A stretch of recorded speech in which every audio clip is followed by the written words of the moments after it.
Hey everyone, Michelle Markey back again. So we got the last bit here, which are our two chrysanthemum flowers. Now I'm going to do this the cheater way, and I'm going to bring you over what I had start these out with, and you can see that this is a bright yellow to orange to a fuchsia color, and that is what I have here in my paint palette there. These are all the Speedball Flex paint, and I'm going to just bring this over to you and show you why I use this. Is because this stuff is good. Actually, it's great. It's very opaque. It stretches and it does not peel. And this is one of the things that I did use on my denim shirt when I did it before. Now, the one thing I think I'm going to do differently here, this is all metallic paints, as we have discussed in the past. What I'm going to end up doing is I'm going to revert back to the pearlescent white Lumiere that we've been using to lighten up the colors here. And I'm going to do the same with this particular, both of these actually. This is obviously very shiny and shimmery, which is what I want to keep, but I find it's going to be difficult if I don't mix something in with the pearlescent to get this. This is just basically a very plain color. And so here's what we're going to do here. And this takes very, very, very little. Like, probably that's even too much, but let's see what happens when we mix it in here. The Speedball paints are usually meant for using with t-shirts and any kind of screen printing, but I like them. Now, here's the downside, and it's a big downside. These things will dry out in less than half an hour. And we're going to start painting on the very top here. And the very top layer is very pale, pale yellow. Okay, as you can see, I do have a smaller brush, and that way I can get into some of these smaller areas without there being much of a problem. Now, I'm also going to put on my paint palette just a tiny bit of white because I want that center to even be almost on the verge of white, but I don't need to mix up a whole lot. So like right here, I can grab a tiny bit of yellow, bring that white and yellow together. Maybe not quite so white-ish, just a tiny bit of yellow to mix in there. I am referring to the previous image of what I did on my shirt. There's a tiny bit that goes on here. And then we're going to go ahead and start bringing our yellow in. Now, the way the image was originally, and I again will include links for pictures and whatnot. I think sometimes it's kind of hard to refer to pictures when you're also watching a video. But I'm going to come in here and just start putting bits. Now, I'll be frank with you right off the bat. You know, this stuff is so thick, I may not even have to break down and get some fabric medium to put on here to thin it down. If I do that, however, what's going to happen is the color will not be as strong, and so it'll be, you'd have to layer it in. So this is one of those damned if you do, damned if you don't situations, because to get this really deep, rich color that's going on here, you need a thick, opaque paint. And by the way, one of the things you need to make sure you're doing along the way is if you have, you can't see it maybe, there's a errant hair on my brush. I'm going to come in here, and I know you wouldn't do this normally over your thing, but just whack that thing off. Yes, I made the professional move of blowing, so no telling where it's ended up. But on this, with as much dog and cat hair as I have, it doesn't matter. But for yourself, you may want to be careful with that. But this stuff is so thick, but it has to be. I mean, it's really the only way you get this really good coverage of this light yellow that I'm using in order to be able to ultimately blend, which is where I'm headed with all of this. That flower that I showed you earlier, again, you can refer to the picture that will be attached to this video. You're going to see that I put in multitudes of layers. It is, I think, the thing that really makes this picture. And I love the fact that the designer really did a careful job of getting the mums as detailed as they did, because it really makes, I think, it for a much interesting picture. But it's hard to get this just right.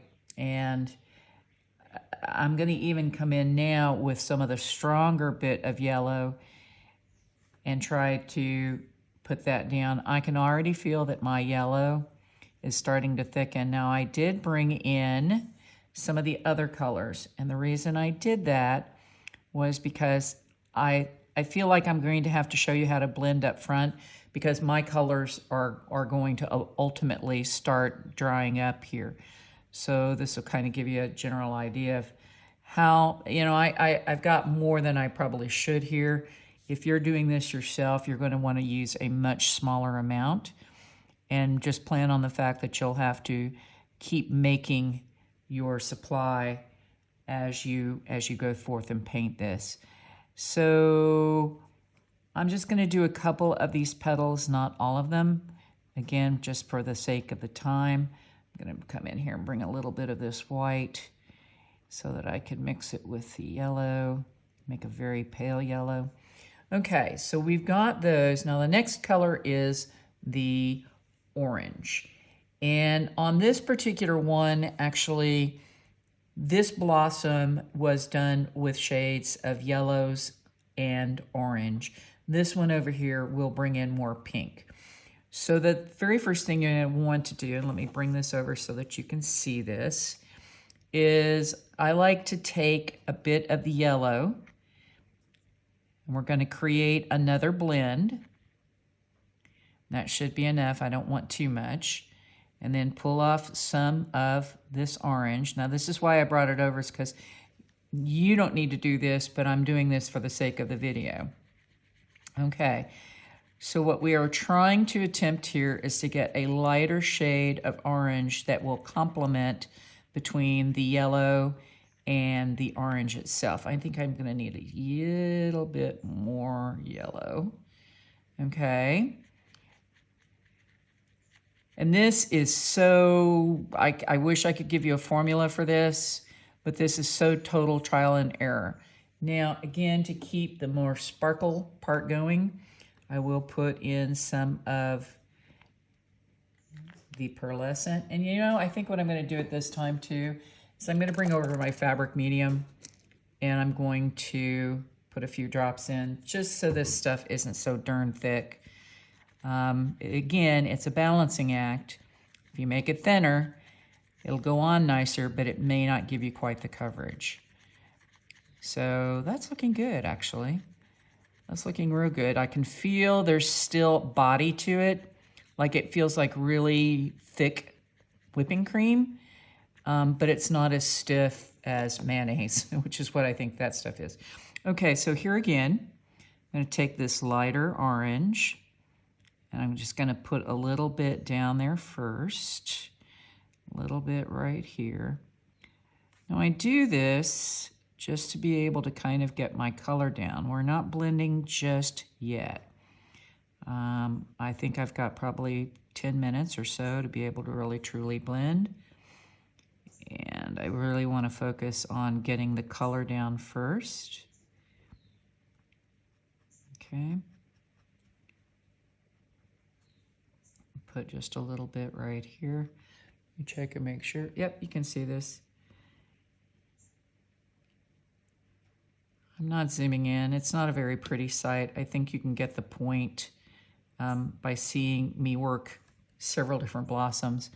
And back here, let me just put a little bit just of this mixture. I like the color. I'm quite pleased with the blend that I came up with. So that looks good. Now, what I'm going to do is we'll just wipe the excess off my brush. And between the two colors that I have here, just start kind of mushing the two together. And I don't want to lose the yellow, but I just want to create kind of the two areas where they kind of come together as a blended look. Now, if your stuff is already dry, like I can tell you that one is already completely dry, then just dip your brush back into the yellow mixture and go over the, what I call the junction point, and just put in a little bit. And this one too, this one's already dried out, see? It actually goes that quick when you're working with the speedball paint. And I like it. Again, I can't knock it because it really does stick well. It's a very, very good coverage paint. It just dries out way too fast. In fact, that orange that I put down at first is already dried out. So you can get a general idea of how quickly this works. Okay. Now, last but not least, I'm going to grab some of the dark, just to put it down here at the bottom. So I'm going for about 3 colors, actually 4, maybe even closer to 5, is the very light, which is the mixture of the yellow with the white pearlescent, then the yellow mix itself, then this orange-yellow mix, and then the orange. And that should do you. And once again, let me stress, yes, you're going to cover up those black lines. There's just, once again, as I have mentioned previously, there's just no way to get around it. That'll all be fixed towards the end. So that's looking good. I'm quite happy with that. Let me put in a little bit more here and grab a bit of the dark. So it may behoove you to keep all 3 colors and just keep working it one petal at a time. Now let's say in this dark area you would like a bit of a darker shadow. Now I'm going to be, this is brave, but I'm going to grab a tiny bit of this fuchsia.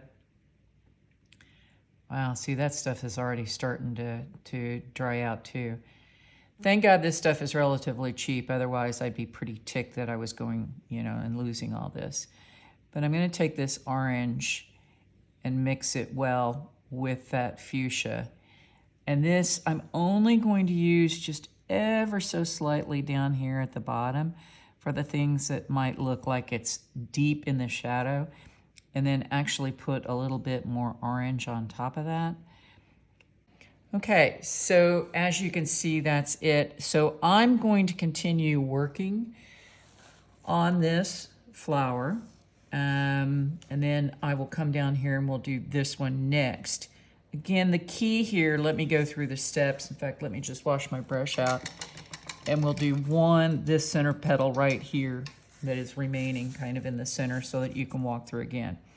So again, I'm going to grab a tiny bit of white, put it just here at the tip, only because then I'm going to grab some of this mixture and go over that so that the very tip is as pale yellow as possible. Then get some more yellow, bring it down here. You can see it starts getting deeper than the regular speedball yellow right there. Okay, make sure you got enough. And if it overlaps, that's okay. In fact, that's actually sometimes what I think you want. Then I'm going to grab the mixture and put a little bit of that there, mixing those 2 layers really well so that they mix together. And last but not least, grabbing the darker bit of orange and blending it strictly down here at the bottom so it looks like it's in the shadows. And if you really need a deep shadow, grab a bit of the fuchsia orange mixture, just put a tiny, tiny bit. We don't really want fuchsia in the mix here, but it does help to create a shadow. So that's it. Yes, I know it looks messy right now. It has more of an impressionistic look than the detailed look like you see up here in the owl. But to me, I think it was very critical to distinguish between the colors of the owl and the colors of the flowers. Even though, yeah, we used those down here and they're part of the owl, I think if we had done these in the same colors, this whole thing would have just kind of ended up looking the same. And that's not really what I think is important here. I think you've got to keep the flowers kind of as a segregated part. I mean, they look good because you're using the same kind of colors, but they're different types. Now at the end, let me just say this up front. When we fix all this, meaning going in and doing the black outlines again, once that's done its stride, then we will go over the flowers with my pearlescent fabric medium in order to get a kind of shimmery look like you have up there.